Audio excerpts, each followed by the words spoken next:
avons démarré la visite par la gare de Dakar.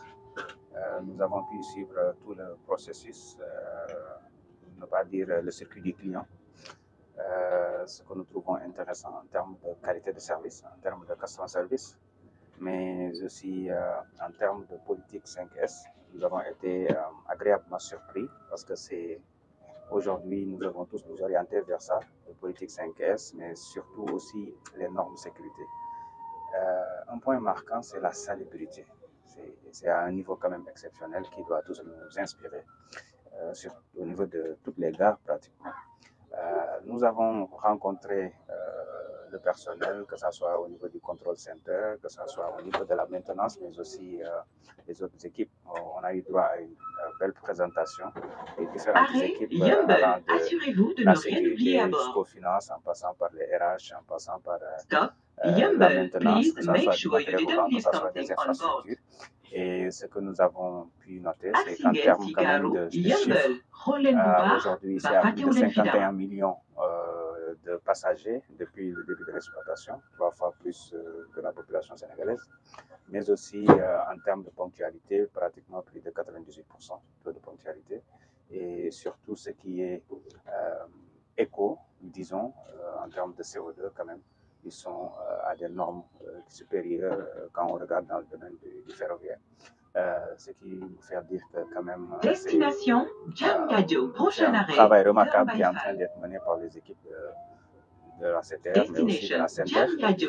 Et l'autre volet, c'est quand même le transfert de compétences pratiquement et même de technologies avec du personnel qualifié, extrêmement bien formé, avec des refreshing sessions qui continuent tout le temps. Donc aujourd'hui, nous sommes en train de nous rendre à Diamniadio. Nous avons même dû écourter notre voyage, comme vous le savez, à cause de l'accident qui a eu lieu au niveau de Ndande. Et là, nous devons nous y rendre très rapidement. Mais nous allons revenir continuer cette visite-là au niveau du centre de maintenance, mais aussi au niveau des SMR, etc. Il faut noter qu'ils sont dans une politique, dans une démarche d'amélioration continue. Effectivement, il y a des points à améliorer, par exemple au niveau des gates pour sortir de la gare, par exemple au niveau de Dakar, on note quand même un certain temps d'attente. Donc le guichet doit être peut-être démultiplié, ne serait-ce qu'en vue de comment dirais-je, de l'augmentation des flux, parce que nous allons acquérir cette nouvelle rame, ce qui va nous amener à 22 rames, donc normalement une augmentation considérable du flux de passagers, ce qui fait qu'il faut anticiper, installer d'autres exutoires automatiques, ce qui permettra de réduire le temps d'attente. Il y a aussi les JOJ à venir.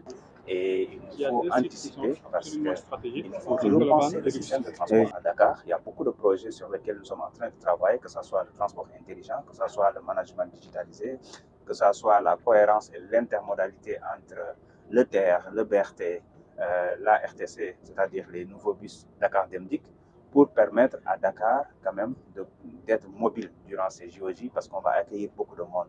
Nous sommes même en train de réfléchir sur la possibilité d'acquérir aussi de nouvelles rames pour aller jusqu'à 30 afin de pouvoir vraiment atteindre comment dirais-je, la vitesse de croisière et avoir le maximum de passagers possible et surtout, encore une fois, assurer la sécurité routière parce que ça nous permettra quand même de basculer beaucoup de citoyens sénégalais, particulièrement de Dakar, vers les transports de masse qui sont beaucoup plus modernes, qui sont beaucoup plus sécurisés, mais aussi pousser les autres à viser l'excellence, à se réinventer et quand même à procéder à un renouvellement adapté de leur parc. Donc, comme je venais de le dire, là je viens de recevoir l'information, c'est que le camion a décidé tout simplement de dépasser le bus un autre véhicule sans respecter les normes. Il y a les lignes discontinues, il y a les lignes continues, il y a les virages, entre autres, mais les gens se comportent comme ils veulent et tuent les Sénégalais comme des mouches, et ça va arrêter. Nous allons continuer à récupérer des permis, à retirer des cartes grises. On l'a déjà fait. Nous allons continuer à le faire parce qu'il faut que ça s'améliore. Destination. On va présenter nos sincères condoléances aux familles éplorées et à tous les Sénégalais. Regretter cette recrudescence des accidents. On a des rues qui tuent, mais surtout, c'est le facteur humain. Ça, il faut le dire. Il y a certes une vétusté des parcs, mais le facteur humain dans la plupart des accidents, c'est le facteur humain. C'est parce que tout simplement, soit ils ne maîtrisent pas le code de la route, soit ils sont dans une indiscipline notoire, soit ils ne gèrent pas leur fatigue, ainsi de suite. Donc, ce qui fait qu'on a très souvent des accidents mortels. Nous allons être beaucoup plus durs dans les sanctions.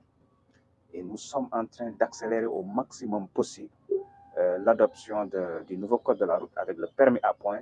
Et je vous jure, nous allons réinventer le transport, l'octroi des permis, l'octroi des titres de transport, le renouvellement du parc, les sanctions, la vidéo-verbalisation. Nous ne laisserons rien parce qu'il faut que nos rues arrêtent de tuer comme des mouches. Ça, c'est quelque chose qui nous touche et nous sommes en train d'y travailler. Et dans les jours à venir, vous allez voir des mesures fortes à l'endroit de tous ceux qui sont en train, en tout cas, de se comporter d'une manière à tuer en masse des Sénégalais.